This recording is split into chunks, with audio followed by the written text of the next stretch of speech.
Here with some top picks this morning is Tony Coniaris, OakMark's portfolio manager. Tony, great to have you with us on this day after the Labor Day holiday. Great to see you.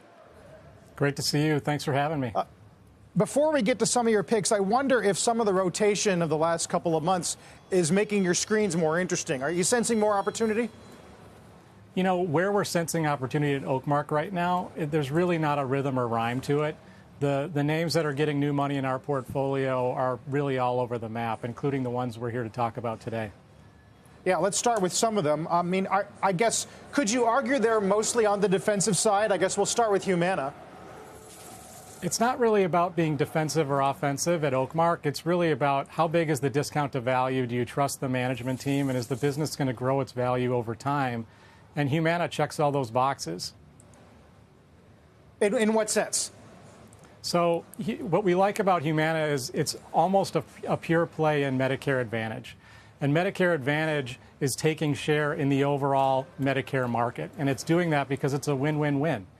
It's a win for consumers because seniors save $1,500 to $2,000 a year in out-of-pocket expenses in Medicare Advantage versus Medicare.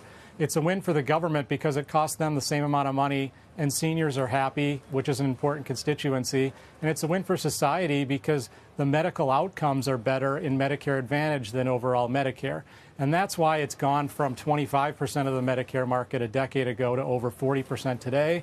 And we see it going up to 70 over the next decade or two, which provides a lot of growth opportunity. And that's why Humana has been growing its revenues at twice the S&P level and yet trades at a 20-25% discount on earnings. And we find that very interesting. Fiserv's the next one, which you can definitely see the lack of appreciation, at least in the past several days.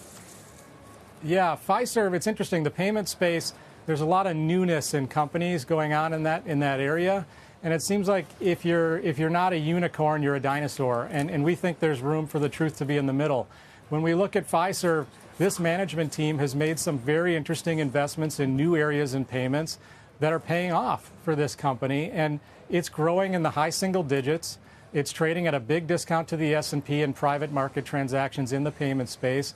They have assets in Clover in the small business merchant acquiring business that's 20% larger than Square. Square has a larger market cap than Fiserv.